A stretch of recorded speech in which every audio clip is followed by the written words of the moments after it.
Lovers, kembali lagi ke channel YouTube KKR. Kali ini kakak ingin ngebahas tentang membran sel. Membran sel ini sangat penting ya, karena kalau kakak bicara tentang makhluk hidup di dunia ini, semua makhluk hidup pasti memiliki membran sel. Oke, sebelum kakak lanjut ke pembahasannya, ada baiknya kalian yang belum subscribe untuk mensubscribe channel ini. Dan kalau materi ini menurut kalian sangat penting, kalian bisa share ke teman-teman kalian, komen di bawah materi apa yang ingin kalian ketahui dan KKR bahas. Dan jangan lupa tekan tanda lonceng dan like pada video. Oke, yang pertama, apa sih struktur dari membran sendiri? Membran sel ini, jadi strukturnya itu terdiri dari dua, ya. Ada bagian ujung ini, kayak kepalanya gitu, itu disebut fosfat, dan bagian ekornya yang seperti ini gambarnya ini adalah lipid. Oke, jadi kalau ditanya apa struktur utama dari membran sel terdiri dari fosfat dan lipid yang disebut dengan fosfolipid. Kemudian untuk membran sel sendiri itu terdiri dari dua ikatan fosfolipid atau yang kita nanti sebut dengan fosfolipid bilayer. Oke, jadi membran sel juga sering disebut ambivalen atau ambigu. Kenapa? Karena dari fosfolipidnya sendiri ya, misalnya kakak bilang fosfat itu bersifat hidrofilik atau dia bisa bercampur dengan air atau larut dalam air. Sementara kalau kakak bilang lipid, yang bagian ini nih, lipidnya itu bersifat hidrofobik atau tidak bisa bercampur dengan air. Kemudian selain itu, apalagi sih yang ada di dalam membran sel? Yang pertama adalah ada protein transmembran atau protein integral yang ada di sepanjang fosfolipid ini nih. Ini disebut dengan protein integral, ya. Protein integral sendiri di sini sifatnya akan menyerupai tempat dia tertanam atau dia akan menyerupai lipid karena dia tertanam di dalam lipid. Tadi kakak udah bahas kalau lipid itu bersifat hidrofobik, otomatis protein integral sendiri bersifat hidrofobik. Kemudian nanti ada protein yang hanya nempel di fosfat atau ini kita sebut dengan protein perifer ya. Jadi protein perifer karena dia nempelnya di fosfat berarti sifatnya akan menyerupai dengan fosfat. Tadi kita juga sudah bahas di awal bahwa fosfat bersifat hidrofilik ya. Maka protein perifer juga bersifat hidrofilik. Kemudian sebenarnya juga ada glukosa ya.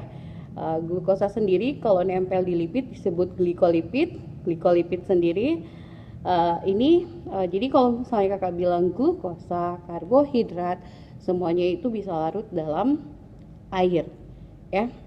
Jadi kalau kakak bilang glikolipid berarti glukosa yang nanti tertanam di lipid. Kemudian ada glikoprotein berarti glukosa yang tertanam di protein, sama-sama bersifat hidrofilik.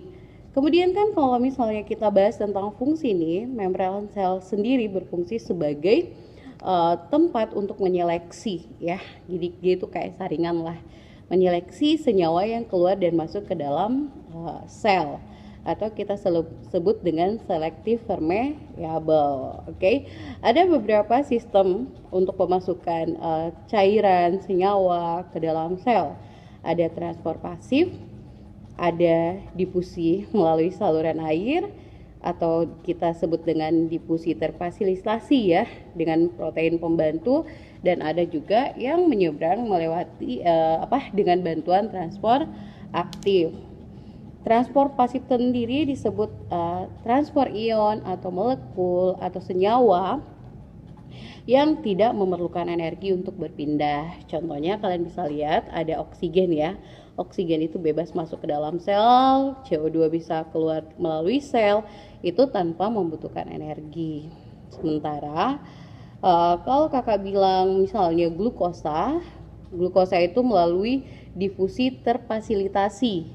Oke, jadi kalau ditanya apa itu difusi terfasilitasi, yaitu jenis difusi yang terjadi akibat bantuan protein transport yang terdapat di dalam sel. Oke. Kemudian kalau misalnya kakak bilang ada Na, K+, ya, dan beberapa unsur lainnya, itu biasanya berpindah melalui transport aktif. Apa sih transport aktif itu? Transport aktif adalah pergerakan, perpindahan yang menggunakan energi untuk mengeluarkan dan memasukkan ion dan molekul melalui membran sel untuk memelihara keseimbangan sel itu sendiri. Jadi kalau ditanya apa yang mempengaruhi transport aktif, Kak? Yang mempengaruhi adalah muatan listrik di dalam dan di luar sel itu sendiri. Beda potensial memungkinkan senyawa keluar dan masuk melalui membran. Oke. Jadi itulah seputaran dari membran sel sendiri.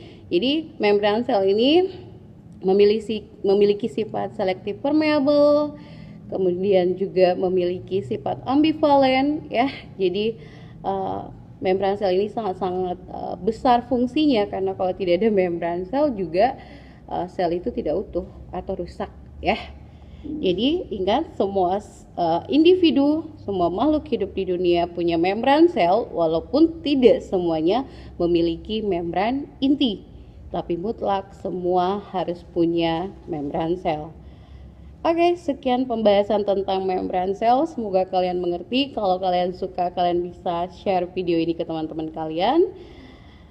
Terima kasih sudah menonton videonya. Assalamualaikum warahmatullahi wabarakatuh. See you next video.